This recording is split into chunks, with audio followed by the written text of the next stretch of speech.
गीता अध्ययन के सेशन में आप सभी का स्वागत, जहां हम राणा सर के साथ भगवत गीता के चौथे अध्याय को जानने का प्रयास कर रहे हैं। हमने पिछले कुछ दिनों में चर्चा की श्लोक 18 से लेकर 24 तक, और आज उसका जो अंतिम श्लोक 24वां श्लोक है उसको डिस्कस करेंगे हम आपस में। सर को प्रणाम और निवेदन कि आज के सेशन की शुरुआत करें।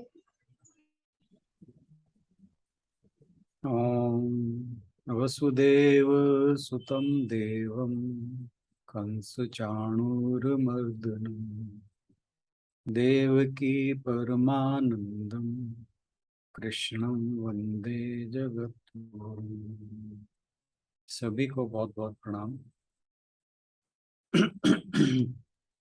हम गीता जी के चौथे अध्याय पर चर्चा कर रहे हैं और उसमें हम श्लोक नंबर 18 से 24 तक हमने रिवीजन किया।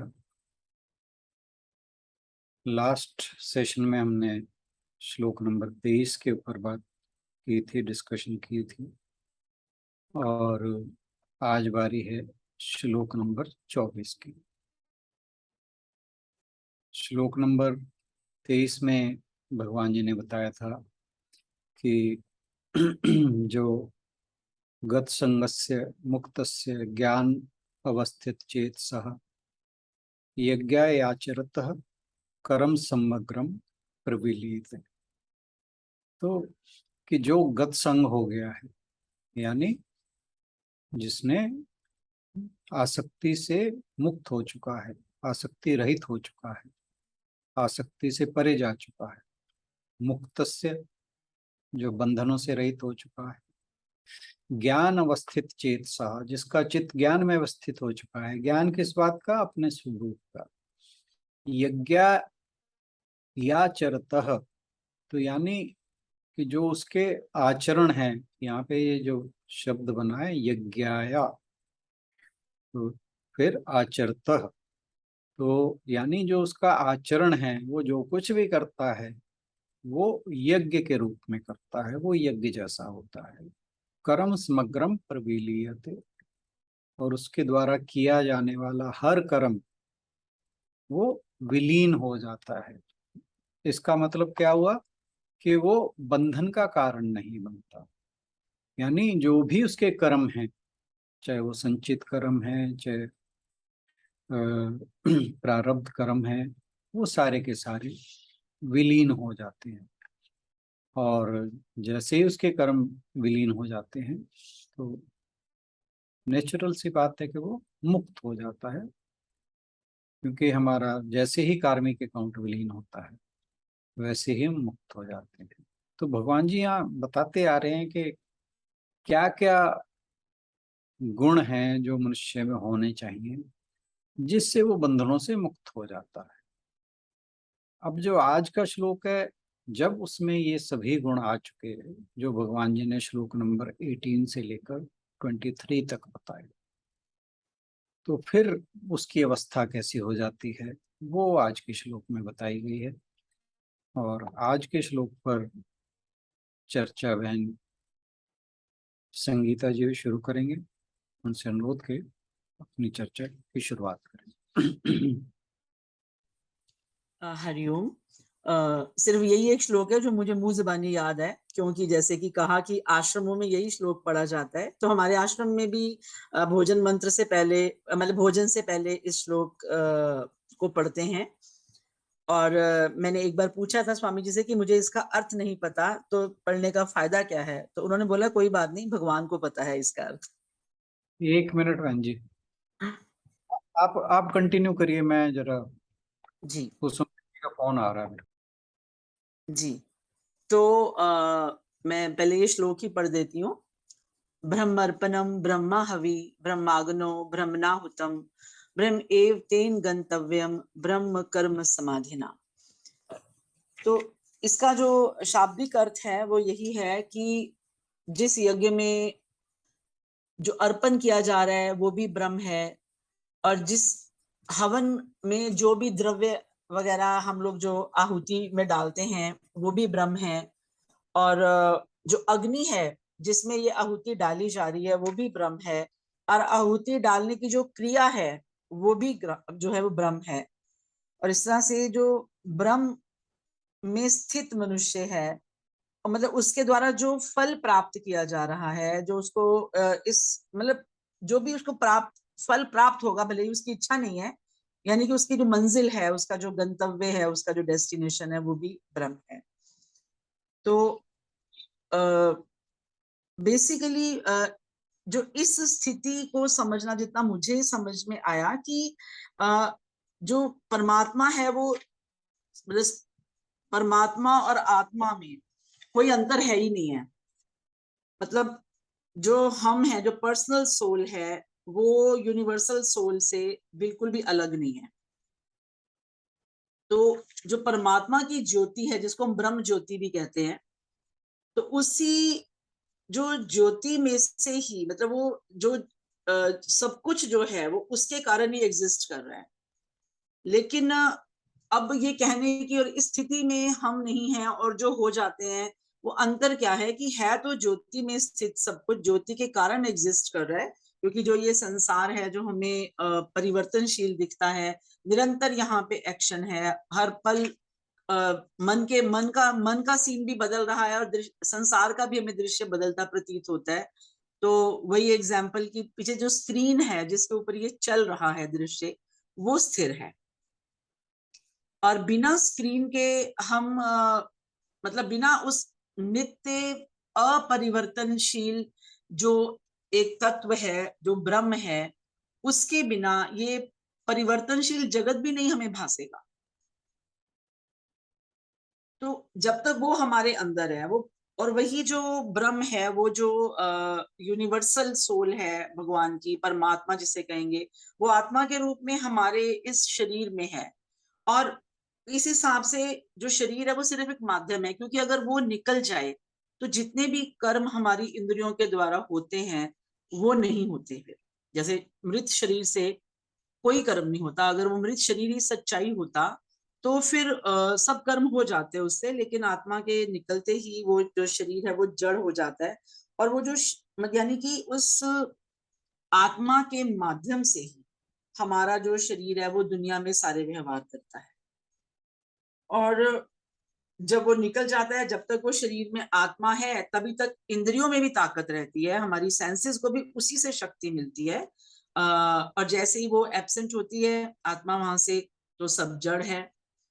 जितना भी तो जितनी भी जो हमें मूवमेंट दिखाई देती है, जो हरकत दिखाई देती है, वो परमात्मा के कारण है, आत्मा के कारण है, जो परमात्मा का ही एक रूप है। तो इस तरह से अगर आत्मा के माध्यम से इंद्रियां काम करते हुए हमें चलायमान सी प्रतीत होती हैं, चलती फिरती दिखती हैं, तो जिसके द्वारा काम किया जा रहा है, तो फिर वो कर्म जो है वो देखा जाए तो वो कर्म भी आत्मिक है। अगर आत्मा उस कर्म को कर रही है तो वो फिर कर्म भी जो है मेरे हिसाब से उसको मतलब उसको भी ब्रह्म ही कहेंगे। जो आत्मा के द्वारा, ब्रह्ममय आत्मा के द्वारा जो कर्म किए जा रहे हैं वो भी ब्रह्म है। लेकिन कारण सिर्फ इतना सा है कि जब हम जो ये ब्रह्म ज्योति है, जो परमात्मा की ज्योति है, जिसको जब ये इल्यूजन से कवर्ड हो जाती है, जब भ्रम से कवर्ड हो जाती है, जब वो सेंस हमारी जो जिसकी हम अभी तक बात कर रहे हैं, हमारी इंद्रियों की संतुष्टि उस पर प्राइम हो जाती है, तो शायद हम उसी को माया या मटेरियल कहने लगते हैं। तो मतलब जो मुझे इसमें आता है समझ में कि जो योगी हैं बेसिकली क्या है, अगर देखा जाए, अगर हम ये बात कहते हैं और ये सच है कि पर्सनल सोल और यूनिवर्सल सोल वो अलग नहीं है, तो इस तरह से तो फिर देने वाला, उसको एक्सेप्ट करने वाला, जो भी हम काम करते हैं और जो भी हम यज्ञ में आहुति डालते हैं, यज्ञ मीन्स एक्टिविटी, मेरे हिसाब से यज्ञ का मतलब सिर्फ वो एक सिंबॉलिक शायद होगा, जब हम यज्ञ में आहुति डालते हैं, हमारी रोजमर्रा की जो एक्टिविटीज हैं वो यज्ञ हैं, मैं ऐसे भी इसको लेती हूँ। तो जो सब कुछ जो ऑब्जेक्ट्स इसमें इस इन राइट्स में, जिसको एक उसका नाम दिया जाए कि हम एक रिचुअल कर रहे हैं या कुछ राइट निभा रहे हैं, तो उसके अंदर जो ऑब्जेक्ट्स इन्वॉल्व हैं, जो आहुति है, जो उसको हासिल करने वाला है, उसको डालने वाला है, वो सब जो है वो एक है। और इस चीज को जो योगी लोग हैं, हम क्यों नहीं इसको महसूस कर पाते? मुझे सिर्फ उसके पीछे यही रीजन लगता है कि हम जो माया का पर्दा है वो इस ब्रह्म ज्योति को ढक लेता है, तो हम माया मटेरियल में चले जाते हैं। और हम जो, और उसके विपरीत जो योगी है वो समाधि में जब एंटर कर जाता है, जब उसको दिखता है कि ये सारा संसार जो है एक तरह से, जैसे फॉर एग्जाम्पल हम पिक्चर देखने जाते हैं, तो हम स्क्रीन पे जो कुछ भी हो रहा है थिएटर में या मूवी में, तो हम उस जो भी ड्रामा उस मोशन पिक्चर स्क्रीन पे दिखाई जा रही है, तो उसमें बहुत सारे इमोशंस हैं, मतलब उसमें खुशी भी है, उसमें गम भी है, उसमें कभी कभी बहुत उत्तेजना भी है, एक्साइटमेंट भी है, सस्पेंस भी है। तो हम मतलब general day to day life में देखते हैं, तो हम उससे प्रभावित हो जाते हैं, डिस्टर्ब हो जाते हैं कि ये क्या हो गया, ये कैसा सीन आ गया, रोते भी हैं, हंसते भी हैं। बट अगर कोई समझदार आदमी हमारे साथ बैठा हुआ है, कोई जो हमसे ज्यादा समझदार है, जिसको पता है कि ये जो स्क्रीन पे चल रहा है, ये जो ड्रामा है, बेसिकली क्या है, ये जो पीछे से प्रोजेक्टर रूम से जो लाइट आ रही है, जो पर्दे पे पड़ रही है, तो ये ड्रामा जो है ये उसका इफेक्ट है। और कॉज क्या है? जो लाइट आ रही है, शेडो एंड लाइट का जो सारा खेल है, मतलब। तो जब हमें बताता है तो हमारा ध्यान फिर वहां चला जाता है, लाइट की ओर, कि जो ये सब हो रहा है, ये शायद मतलब ये उसके करके हो रहा है। तो हम जो है फिर हमारा वो रोना हंसना, वो जो सीन चल रहा है पर्दे पे, हम उससे थोड़े से डिटैच हो जाते हैं फिर, जब कोई हमारा ध्यान उस ओर खींच देता है कि ये पर्दे पे कुछ नहीं हो रहा है, ये सब पीछे से प्रोजेक्टर से लाइट आ रही है, और वो जो है वो इसके ऊपर तरह तरह के दृश्य जो है वो प्रस्तुत कर रही है। तो मतलब मुझे तो इतना ऐसे सर, जैसे अब हवन वगैरह भी करते हैं घर में, जिसको अगर हम यज्ञ को हवन से भी जोड़ लें, तो जब हम अगर पूरी कंसंट्रेशन के साथ जब हवन करते हैं, ये जो पर्सनली सबने शायद फील किया होगा, जब आसपास कोई ज्यादा हलचल ना हो और हम पूरी एकाग्रता से कर रहे हो, उसमें अगर हम यज्ञ में घी की भी आहुति दें, तो मतलब, और हमारा माइंड जो है वो स्थिर है उस वक्त, तो हम एक तरह से तादात्म्य महसूस करते हैं उस क्रिया के साथ कि ये कुछ अलग है, मतलब मैं करने वाला कुछ नहीं हूँ, ये कुछ डिवाइन हो रहा है। मतलब मैं इसको समझा नहीं पा रही हूँ, लेकिन ऐसा जब घर में कोई फंक्शन होता है, उसमें जब हम हवन करते हैं, जब हम अकेले में करते हैं, तो बहुत फर्क होता है हमारी मानसिक स्थिति का।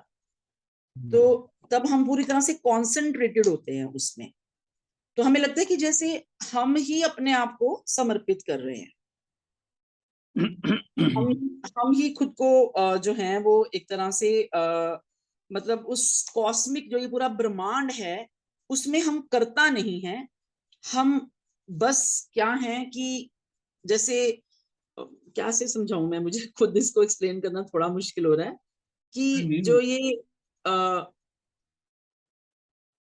आप जो कंफर्टेबल जितना बोलिए। हाँ जी, मतलब मुझे तब ये लगता है, मुझे तब ये फील होता है कि जो ये सारा कॉस्मिक ड्रामा है उसमें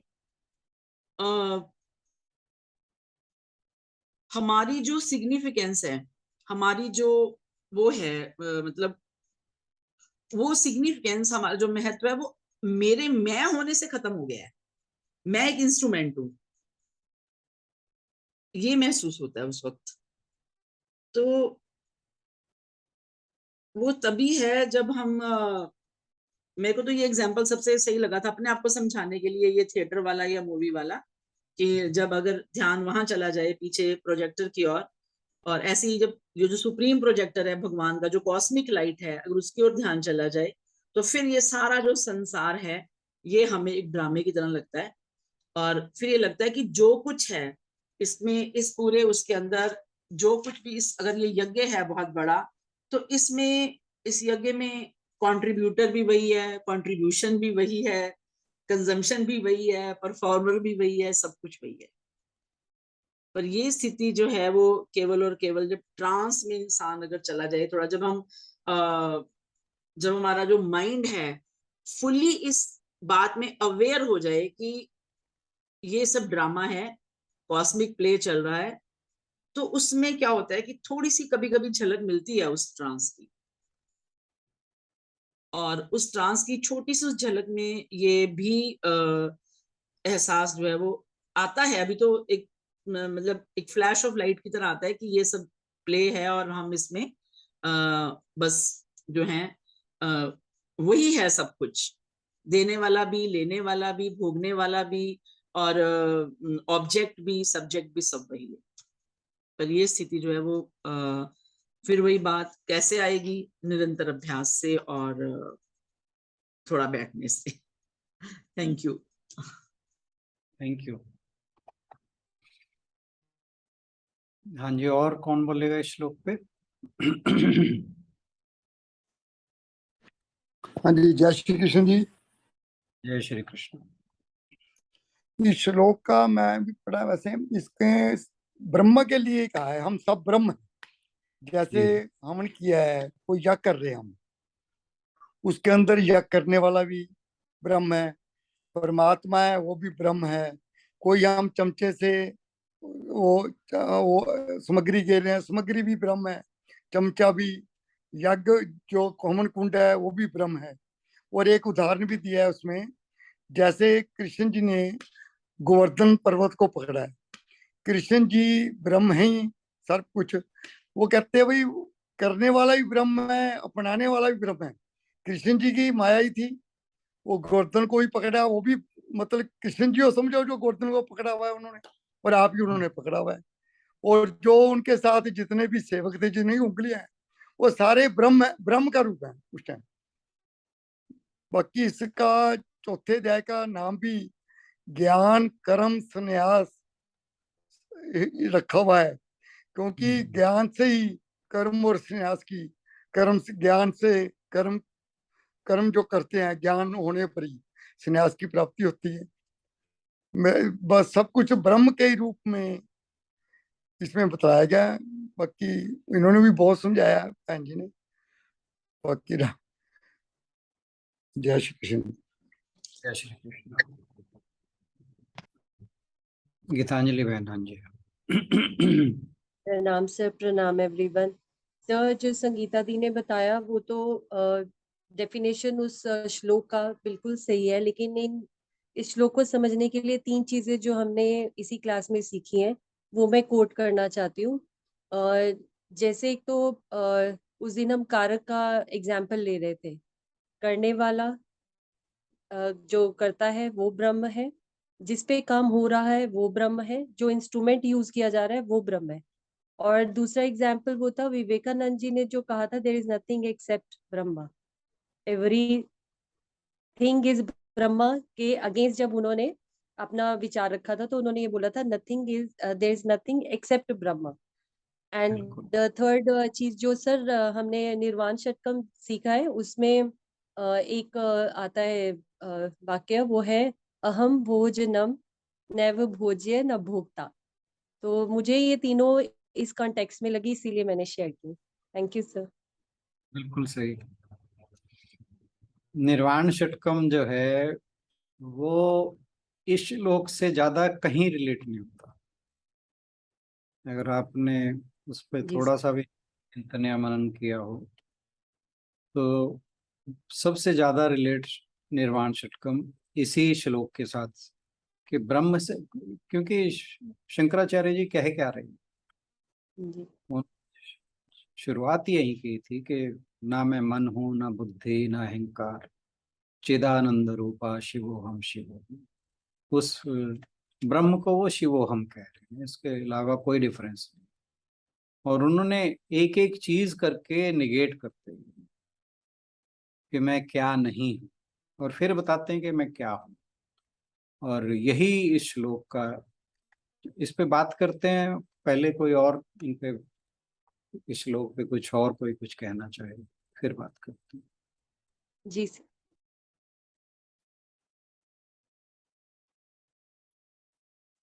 पर ये जो 2-3 बातें आपने कही हैं, अगर खाली इन पे ही ध्यान दिया जाए तो ये श्लोक एकदम क्लियर हो जाता है। सर ये निर्वाण षटकम से तो मैं इतनी ज्यादा इम्प्रेस हूँ, मुझे लगता है कि मुझे ये बस मतलब एक तो समझ तो आ ही जाना चाहिए और मुझे ये याद भी हो जाना चाहिए कि मैं उठते बैठते सोते जागते सिर्फ यही गुनगुनाऊं। बिल्कुल बिल्कुल बिल्कुल। यस गीतांजलि जी, मैं भी हर रोज सुनती हूँ, एवरी डे, जब से सर ने बताया। हम्म, ऐसे ही इससे चेंज बहुत आएगा। जी सर, इससे बहुत पावरफुल फील होता है, मतलब आपका पूरा ऑरा एक तरह से आपको ऐसे लगता है कि आपके अंदर पता नहीं कितनी शक्ति आ गई है और आप कुछ भी कर सकते हैं। Yes absolutely. बिल्कुल ठीक बात है। चलिए जी, टाइम थोड़ा रह गया, और कौन बोलेगा? रिकॉर्डिंग बंद होने वाली है।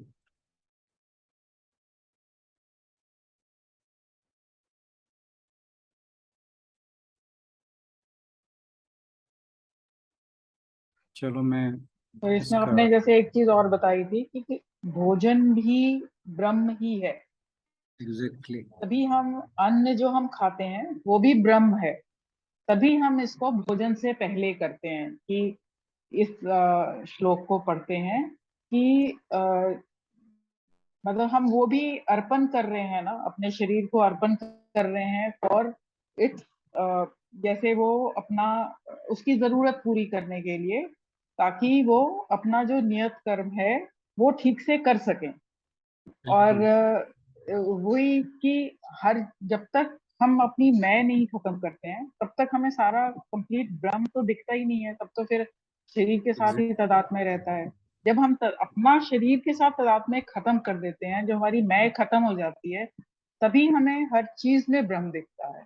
और वही इसमें ये कह रहे हैं कि हर चीज में ब्रह्म देखोगे तो जो मिलेगा, जो डेस्टिनेशन है, जो भी आपको मिलता है वो भी ब्रह्म मिलता है। बहुत सही, बहुत अच्छे। एक्चुअली भोजन करना भी यहाँ पे जो बताई गई है बात, वो भी एक यज्ञ है। इसीलिए जो भोजन करने में सारे फैक्टर्स हैं वो भी इसीलिए ब्रह्म बताए गए हैं। इसीलिए भोजन ब्रह्म है, खाने वाला ब्रह्म है। और ये जो कर्म है खाने का, ये भी ब्रह्म है, इसीलिए इसमें बताया गया। और इस श्लोक के अंदर जो मेन बात बताई गई है कि यज्ञ के जो पार्ट्स हैं उनको डिस्क्राइब किया गया कि यज्ञ में एक तो जो यज्ञ का देवता होता है जिसके लिए हम यज्ञ कर रहे होते हैं, दूसरा होता है कि उसमें जो आहुति डाल रहे होते हैं, तीसरा होता है करने वाला, और चौथा है अग्नि, फिर है कि किसके लिए किया जा रहा है ना। तो अगर इन सारी चीजों को देखें तो यहाँ पर यह बताया गया है कि वो ब्रह्म है। और ये दृष्टि होगी कब, कि सब कुछ ब्रह्म कब नजर आएगा? वो तभी है कि जब हमारा जो अविद्या का आवरण है, अविद्या का आवरण क्या है? जो देहात्म भाव है। जब तक हम देह के साथ तादात्म्य बना के रखते हैं तब तक फिर हमें ये जितने भी हमारे राग द्वेष हैं, अच्छा बुरा, तू मैं, ये सारे फिर शुरू हो जाते हैं। मैं मेरा, कि देह के साथ जुड़ते ही हमारा जो वास्तविक स्वरूप है वो निकल जाता है, उससे हम अलग हो जाते हैं। जैसे हम एक एग्जाम्पल ले सकते हैं कि आप, एक तालाब है, उसके अंदर एक खाली बाल्टी जिसमें आप पानी भरते हैं वो डालिए। अब अगर आप उस बाल्टी को बाहर निकाल लेते हैं, उस बकेट को बाहर निकाल लेते हैं, तो वो जो बाल्टी के बीच का पानी है वो तालाब के पानी से अलग हो जाता है। उसे अलग किसने किया? वो जो एक शेप है बाल्टी के नुमा, उसने उसे अलग कर दिया।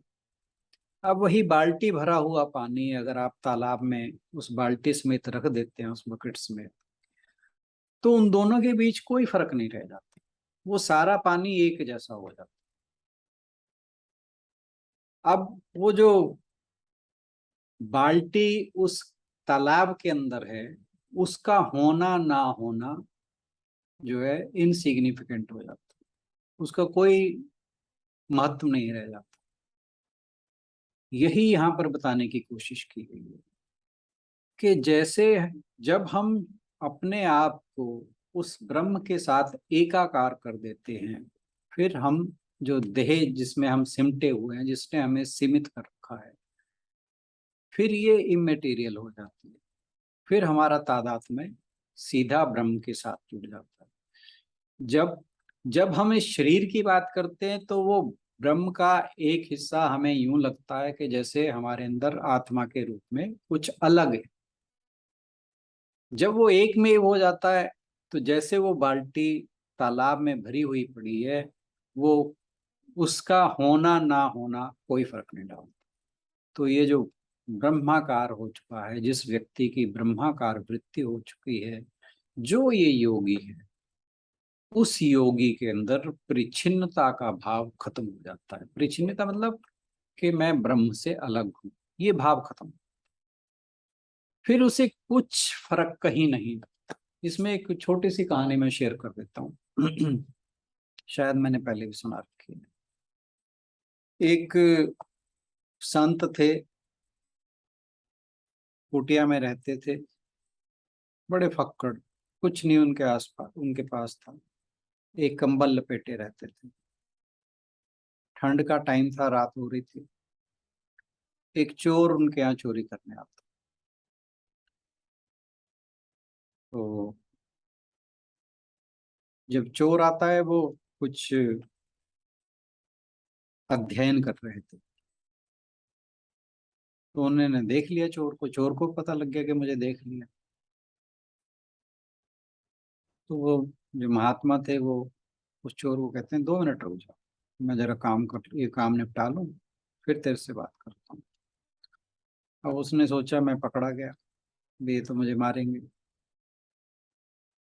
खैर, अब उसने सोचा फंस गया हूँ, देखते हैं क्या करते हैं। तो वो जो महात्मा जी थे, वो जैसे ही उनका अध्ययन खत्म हुआ, उन्होंने कहा, हाँ बोल, तो कौन है? कहता, जी मैं तो चोर था, गलती से आपकी कुटिया में आ गया।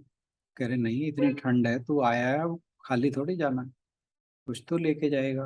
अब वो डर गया, उन्हें सोचा ये मारेंगे मुझे कहता, नहीं जी मुझे कुछ नहीं चाहिए। कह रहे, नहीं रुक।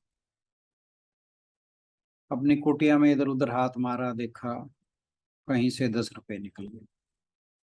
कह रहे, यार भाई तेरी किस्मत बहुत अच्छी है, ये पता नहीं कब किसी ने मुझे दिए होंगे और मैंने ये ऐसे ही अंदर कहीं डाल दिए और ये निकल आए, ये पकड़ 10 रुपए। तो वो अपना पिंड छुड़ा के जाने लगा। कह रहे, नहीं रुक जा। कहते कहता, क्या हो गया जी अब? कह रहा, बाहर बहुत ठंड है। फिर कह रहा, ये मेरा कंबल ले जा। तो उसने फटाफट कंबल लिया और भाग गया। अब वो जो कंबल था उन महात्मा का, वो महात्मा काफी प्रसिद्ध थे, सबको पता था कि कोई फक्कड़ आदमी है, अपनी मस्ती में रहता है। तो जब वो चोर कंबल ओढ़े जा रहा था, तो पुलिस की नजर पड़ गई उस पे। तो वो कहते, पकड़ लिया उसे। कह रहे, कहाँ चोरी करके आ रहा है? कह रहा, मैं तो कोई नहीं चोरी करके आ रहा। कह रहे, ये जो तूने कंबल ओढ़ रखा है महात्मा जी का। अब वो फंस गया बेचारा। तो उन्होंने पकड़ के जेल में डाल दिया। फिर वो जज के पास पेश हुआ। वो जज भी उस कंबल को पहचानता था तो जब मुकदमा हुआ शुरू, तो जज ने कहा, अभी ये तो उन महात्मा का कंबल है, उन्हें बुला के लाइए। महात्मा जी को बुलाया गया। कह रहे जी इसने आपके यहाँ चोरी की थी? कह रहे नहीं। तो कह रहे ये कंबल इसके पास कैसे पहुंचा? कह रहे ये तो एक रात मेरे पास यहाँ आया था मेहमान बन के, और कह रहे मैंने इसे 10 रुपए भी दिए और अपना कंबल भी दिया, और अब जज भी क्या करे, उसने छोड़ दिया। अब वो जब महात्मा जी अपनी कुटिया में वापस पहुंचे तो वो चोर